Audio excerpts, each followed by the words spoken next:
दोस्तों, इस वीडियो को आखिरी तक देखें और हमारे चैनल को सब्सक्राइब करें और वीडियो को लाइक भी करें। श्रावण मास, जिसे आमतौर पर सावन या श्रावण मास के रूप में जाना जाता है, हिंदू पुराण के अनुसार एक पवित्र महीना माना जाता है। यह हिंदू कैलेंडर का 5वां महीना है। पश्चिमी कैलेंडर के अनुसार श्रावण आमतौर पर जुलाई से अगस्त महीने के आसपास आता है। श्रावण नाम स्वयं नक्षत्र श्रावण से आता है, जो कि पूर्णिमा पर या इस महीने के दौरान कभी भी आसमान में दिखाई देता है। बारिश के आगमन का जश्न मनाने के लिए पूरे भारत में एक महत्वपूर्ण महीना माना जाता है, इसलिए इसका नाम सावन है। त्योहार हमेशा भारतीय संस्कृति का एक बड़ा हिस्सा रहे हैं, लेकिन जब त्योहार एक पवित्र महीने के दौरान होते हैं, तो यह भक्तों और हिंदुओं के लिए उत्सव का एक और रूप लाता है। सावन का महीना अपने आप में एक संपूर्ण उत्सव है, लेकिन कई समारोह इसके भीतर आते हैं, जिनकी अपनी अलग कहानी है। सावन का महीना धार्मिक और ज्योतिषीय दोनों ही दृष्टि से बेहद पवित्र और शुभ का सूचक होता है। किसी भी तरह के मांगलिक और धार्मिक समारोह करने का यह सबसे अच्छा समय माना गया है, क्योंकि इस महीने में लगभग सभी दिन शुभ आरंभ के लिए शुभ होते हैं, यानी अच्छी शुरुआत के लिए एकदम श्रेष्ठ दिन। शिव पूजा का इस महीने में विशेष महत्व है। इस महीने के प्रत्येक सोमवार को श्रावण सोमवार या सावन सोमवार के रूप में मनाया जाता है। इस महीने शिवलिंग को विशेष रूप से पवित्र जल और दूध से स्नान कराया जाता है। भक्त हर श्रावण सोमवार को भगवान शिव को बेल के पत्ते, फूल, पवित्र जल, दूध और फल, पुष्प, पत्र चढ़ाते हैं।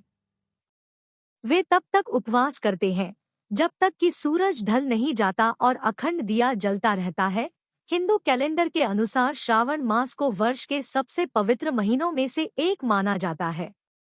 हिंदू धर्म के चंद्रमा आधारित कैलेंडर के अनुसार साल का 5वां महीना श्रावण मास या सावन मास के नाम से जाना जाता है और इसे वर्ष के सबसे पवित्र महीनों में से एक माना जाता है। अब आप सोच रहे होंगे कि इस महीने को श्रावण क्यों कहा जाना है? तो इसके पीछे एक पौराणिक मान्यता है।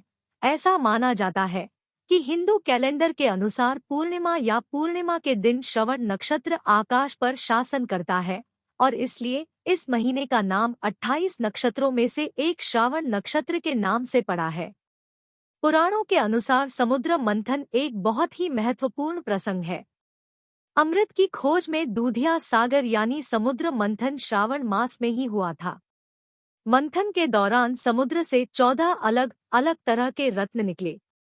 13 माणिक देवों और असुरों में विभाजित किए गए, लेकिन हलाहल जो 14वां माणिक था उसे किसी ने स्वीकार नहीं किया, क्योंकि यह सबसे घातक जहर था जो पूरे ब्रह्मांड और हर जीवित प्राणी को नष्ट कर सकता था।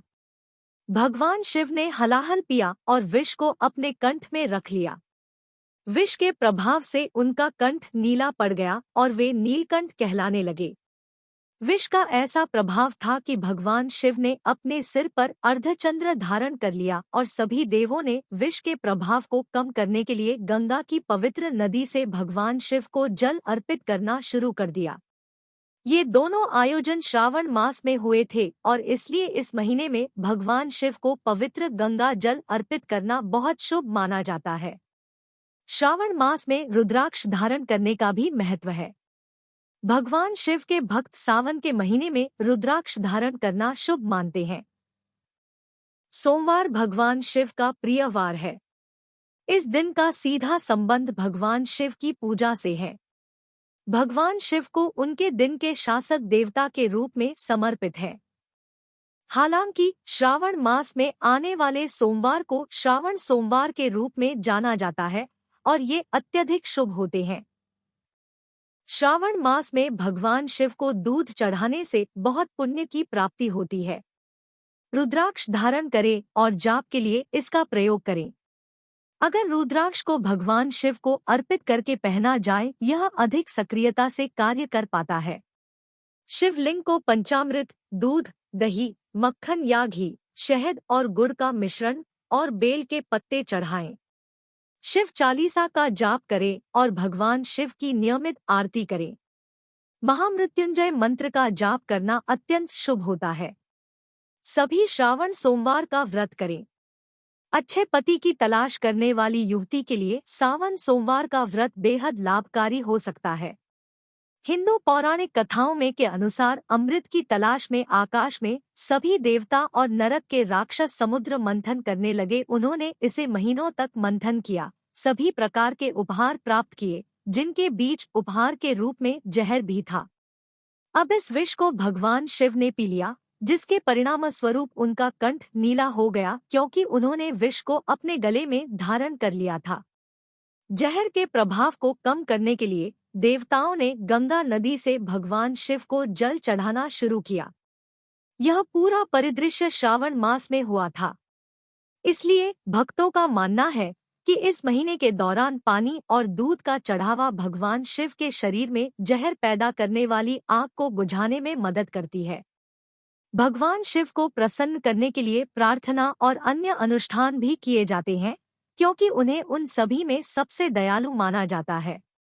जैसा कि पहले उल्लेख किया गया है, कुछ लोग सोमवार को उपवास करते हैं, खासकर युवा महिलाएं जो अच्छे पति की कामना करती है।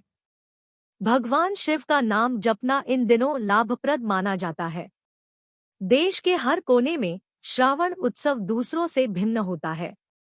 उत्तर भारतीय राज्यों जैसे उत्तर प्रदेश, बिहार, मध्य प्रदेश, हिमाचल प्रदेश, राजस्थान श्रावण अन्य दक्षिण भारतीय राज्यों की तुलना में 15 दिन पहले मनाया जाता है।